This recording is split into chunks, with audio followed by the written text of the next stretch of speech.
এই মুহূর্ত থেকে আমরা বর্জন করলাম।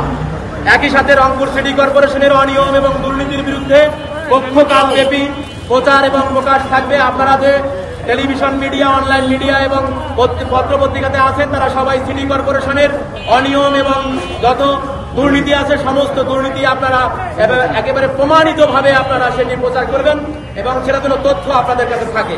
আরেকটি বিষয় হচ্ছে, যদি আগামীকাল রাত 12টার মধ্যেই এই হামলার সাথে তারা জড়িত এবং এই মব সৃষ্টি যাতে তারা যদি গ্রেপ্তার করা না হয় এবং অপসারণ করা না হয় রংপুর সিটি কর্পোরেশনের সংশ্লিষ্ট কর্মকর্তা, কর্মচারী এবং প্রধান নির্বাহী কর্মকর্তা, তাহলে আমরা আগামী বুধবার দুপুর 12টায় সবাই রংপুর মহানগর পুলিশ কমিশনারের কার্যালয় ঘেরাও এবং স্মারকলিপি দেব। আপনারা সেই কর্মসূচিতে স্বতঃস্ফূর্তভাবে অংশগ্রহণ করবেন। এক ব্যক্তিগত স্বার্থে এই ঐক্য না, এটা সাংবাদিক স্বার্থে এই ঐক্য।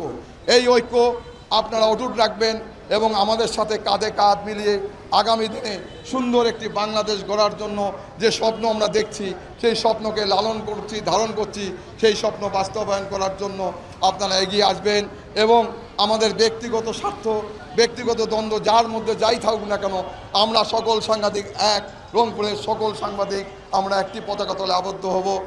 আপনি মৌচাকে ঢিল ছুঁড়েছেন, এখন আমার সংশয় এই মৌবাসীরা আপনার ভুল ফোটানোর জায়গা খুঁজে পাবে কিনা সন্দেহ।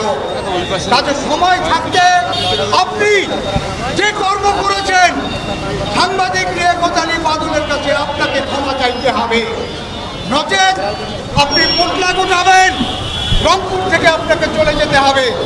লাইসেন্স দেওয়ার নামে এখানেও কিন্তু দুর্নীতি করা হচ্ছে এবং আমরা যেটি জেনেছি যে 5,000 লাইসেন্স এটি কিন্তু শেষ, তারপরে আর কোনো লাইসেন্স দেওয়া হবে না, এরকম বিধান আছে সিটি কর্পোরেশনে। তারপরও নতুন করে দুর্নীতি করে নতুন করে জুলাই যোদ্ধাদের নামে বা রাজনীতিদের নামে সেখানে লাইসেন্স দেওয়া হচ্ছে এবং এটি নিয়ে যখন সাংবাদিকরা, গণমাধ্যম কর্মীরা আমরা নিউজ করতে গেছি, তখনই আমাদেরকে হেনস্থা করা হয়েছে এবং এর নেতৃত্ব দিয়েছে রংপুর সিটি কর্পোরেশনের বর্তমান যে প্রশাসক উম্মে ফাতিমা। গতকাল রংপুরের বর্ষিয়ান সাংবাদিক লিয়াকত আলী বাদলকে কেন মারপিট করা হলো, কেন অপহরণ করে তাকে নির্যাতন করা হলো, এর মূল কারণ রংপুর সিটি কর্পোরেশনের যে অবৈধ লাইসেন্স দেওয়া হয়েছে, সেই লাইসেন্সের পিছনে শত কোটি টাকার বাণিজ্য করা হয়েছে। এই বোঝা যায় রংপুরের আইন শৃঙ্খলা বাহিনীর কতটা অবনতি হয়েছে।